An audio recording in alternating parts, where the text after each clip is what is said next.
අයිබෝන් සුබ දවසක් ඔයගොල්ලෝ හැමෝටම. අපි අද මේ වීඩියෝ එකෙන් කතා කරන්න සූදානම් වෙන්නේ ලෝකේ තියෙන මිල අධිකම කාර් නිෂ්පාදන සමාගමක් වුණු රෝල්ස් රොයිස් සමාගම පිළිබඳව. ජීවිතේ කිසිදාක ඔබ නොඇසූ පුදුම හිතෙන කාරණා කීපයක් පිළිබඳව. මේ වීඩියෝ එක නැරඹුවට පස්සේ ඔබට වැටහෙයි රෝල්ස් රොයිස් වාහන මෙතරම් ලෝකේ මිල අධිකම වාහන බවට පත් වෙන්න හේතු මොනවද කියලා. තව ඕගොල්ලන්ට වැටහෙයි මේ වාහන කිසිසේත්ම මධ්‍යම පාන්තික පුද්ගලයන්ගේ පරිහරණයට නිෂ්පාදනය කරපු වාහන නොවන බව. කොටින්ම කිව්වොත් මේ වාහන අදටත් සැලකෙන්නේ රාජකීයන්ගේ වාහන විදිහටයි. ඉතින් අපි අද මේ වීඩියෝ එකේදී කතා කරන්න බලාපොරොත්තු වෙනවා රෝල්ස් රොයිස් සමාගම ලෝකේ අනෙකුත් වාහන නිෂ්පාදන සමාගම් වලින් විශේෂ වෙන පුදුම හිතෙන කාරණා 6ක් පිළිබඳව. ඉතින් මේ වගේ වීඩියෝ තවදුරටත් බලන්න ඕගොල්ලෝ කැමති නම් අපේ YouTube channel එක subscribe කරලා පහලින් තියෙන notification bell icon එකත් click කරලාම තියාගන්න. හොඳයි එහෙනම් අපි දැන් යම් වීඩියෝ එක. අංක 1 රෝල්ස් රොයිස් සමාගම සතු ප්‍රෞඩ ඉතිහාසය. 1904 වගේ ඈත අතීතයක ඉඳලම සුඛෝපභෝගී වාහන පමණක්ම නිෂ්පාදනය කරපු ආයතනයක් විදිහට රෝල්ස් රොයිස් සමාගම ඉතාමත්ම ආඩම්බර ප්‍රෞඩ ඉතිහාසයකට හිමිකම් කියනවා. චාල්ස් රෝල්ස් කියන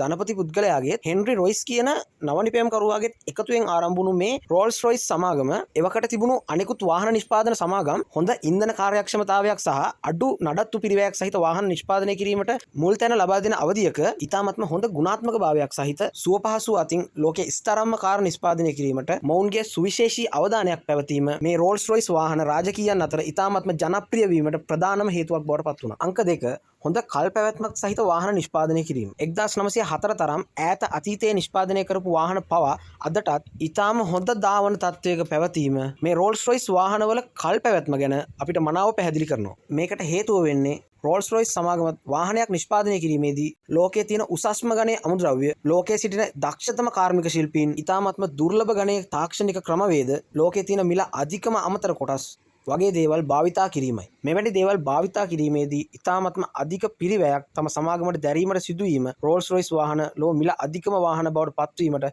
එක හේතුවක් වෙනවා. අංක 3 පුංචි දෙයක් පිළිබඳවත් ඉතාමත්ම ඕනෑකමින් සොයා බැලීම. මේකට හොඳම උදාහරණයක් තමයි Rolls Royce වාහනවල sheet cover, door පෝස්ටිං ආදිය නිර්මාණය කිරීමට භාවිතා කරන ලෙදර් කොටස් සෑදීම සඳහා ඔවුන් පිරිමි හරකුන් පමණක් භාවිතා කිරීම. මේට හේතුව විදිහට ඔවුන් කියන්නේ ගැහැණු හරකුන් ගැබ්ගත් කාල සීමාවේදී ඔවුන්ගේ උදරය ප්‍රදේශයේ හැම ඇදීමකට භාජනය වන අතර මේ නිසා ඔවුන්ගේ හම්වල පවතින ගුණාත්මක බව අඩු වෙන බවයි. අංක 4 සියලුම කොටස් ශිල්පීන් අතින් පමණක් නිර්මාණය කිරීම. ඒ කියන්නේ රෝල්ස් රොයිස් සමාගමේ වාහනවල පවතින සියලුම කොටස් කිසිම යන්ත්‍රයක් ආධාරයෙන් නිර්මාණය නොකරන බවත් සියලුම කොටස් ශිල්පීන්ගේ දෑත් වලින් නිර්මාණය වන බවයි. මේ නිසා රෝල්ස් රොයිස් වාහනයක් නිෂ්පාදනය කරන්න ඉතාමත්ම අධික කාල සීමාවක් වැය කරන්න සිද්ධ වෙනවා. අංක 5 මාක් කෝඩ්ගේ තීන්ත රේඛාව. මාක් කෝඩ් කියන පුද්ගලයා ලෝකේ ස්ථාවරම අතක් හිමි චිත්‍ර ශිල්පියා ලෙසයි හැඳින්වෙන්නේ. මොහු චිත්‍ර ඇඳීමට භාවිතා කරන පින්සල පවා ඉතාමත්ම සුවිශේෂී එකක්.